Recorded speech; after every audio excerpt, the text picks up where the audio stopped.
Bienvenue, bonjour à tous.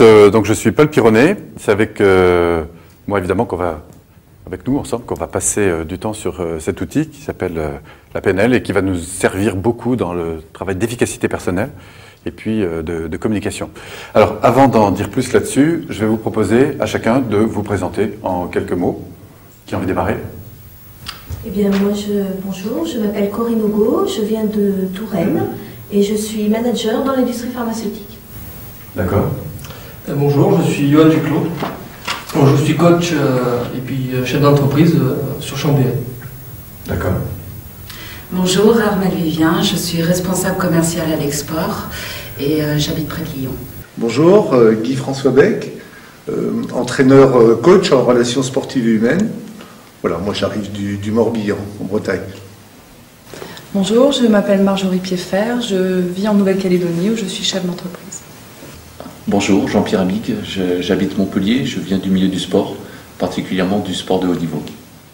Alors, ce que je vais faire, c'est dans un premier temps vous donner la définition, ensuite revenir un peu sur de quoi on parle quand on parle de PNL, et surtout, avant d'entrer après dans une présentation plus technique, de vous parler de ce sur quoi est fondée la PNL et sur lesquels on va revenir, enfin les éléments sur lesquels on va revenir en permanence. Alors, on va redéfinir ça, programmation. En fait, l'idée de programmation, qu'est-ce qu'on trouve derrière? On trouve la notion d'apprentissage. C'est aussi simple que ça. On pourrait d'ailleurs parler d'apprentissage neuro-linguistique. Apprentissage, parce que, en fait, quand vous avez appris un certain nombre de choses, que ce soit d'écrire, que ce soit de compter, que ce soit de réagir de telle ou telle manière dans une situation, eh bien, avant, vous ne saviez pas, et puis vous avez développé des habitudes, et puis aujourd'hui, vous avez un certain nombre d'habitudes. C'est ce que se passe quand vous conduisez, vous avez un certain nombre d'habitudes. On pourrait dire que votre cerveau s'est programmé en quelque sorte. Voilà. Neuro, parce qu'on s'intéresse au système neurologique. Cerveau, système nerveux. Superbe machine, biomachine magnifique. Mais qui nous a été un peu livré sur mode d'emploi et que chacun va utiliser un peu à sa propre façon. Alors, on va trouver des talents comme ça qui sont fortement développés dans le monde du sport. Donc la PNL, encore une fois, va aller au fond, identifier ce qui se passe, et puis comme ça, on va voir qu'on va pouvoir trouver des éléments tout à fait intéressants qui vont aider une personne à mieux réagir dans différents contextes. Linguistique, parce qu'on s'intéresse au langage. Vous savez que le langage, vous l'utilisez en permanence, que ce soit pour échanger de l'information, mais aussi dans vos propres sphères intérieures. Vous échangez avec vous, ce qui veut dire que les mots que vous utilisez sont eux-mêmes porteurs d'expérience.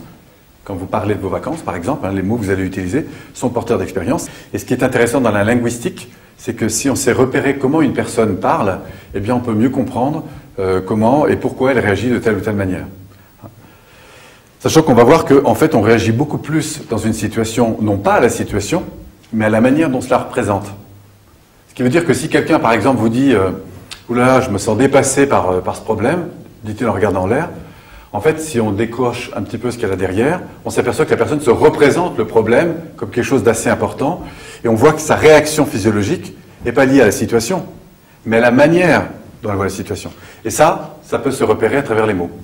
Donc la linguistique nous intéresse, et on le verra plus loin après pour mieux comprendre aussi, à travers son expression, eh bien, quels sont ses fonctionnements neurologiques et comment s'adapter de manière plus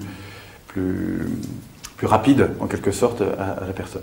Alors à l'origine, on trouve deux Américains, John Grinder, Richard Bandler, qui en fait ont eu ce projet intéressant qui était d'aller observer des gens qui réussissaient dans les différents domaines, comme celui de la communication, celui du coaching, enfin on n'appelait pas toujours ça comme ça à l'époque, de la thérapie. Bref, ils se sont dit, mais finalement, quand des gens réussissent, est-ce qu'on ne retrouve pas un peu toujours les mêmes choses? Et c'est comme ça que la PNL est devenue un peu à l'être humain ce que la qualité, les processus qualité sont à l'industrie. C'est-à-dire qu'en PNL, l'idée c'est d'aller mettre à jour ce qui fonctionne quand ça fonctionne. Et c'est comme ça qu'est née la PNL. C'est pour ça qu'on l'a définit un peu comme l'analyse et la reproduction de l'excellence humaine. C'est un peu pompeux, mais enfin bon, voilà. Ça s'intéresse beaucoup aux méthodes de changement, puisqu'on est dans les méthodes d'apprentissage, c'est-à-dire intégrer un nouveau comportement, réagir différemment. Et puis on le verra beaucoup aussi dans la communication. C'est d'ailleurs sous cet angle qu'est le plus connu, cette approche. Alors,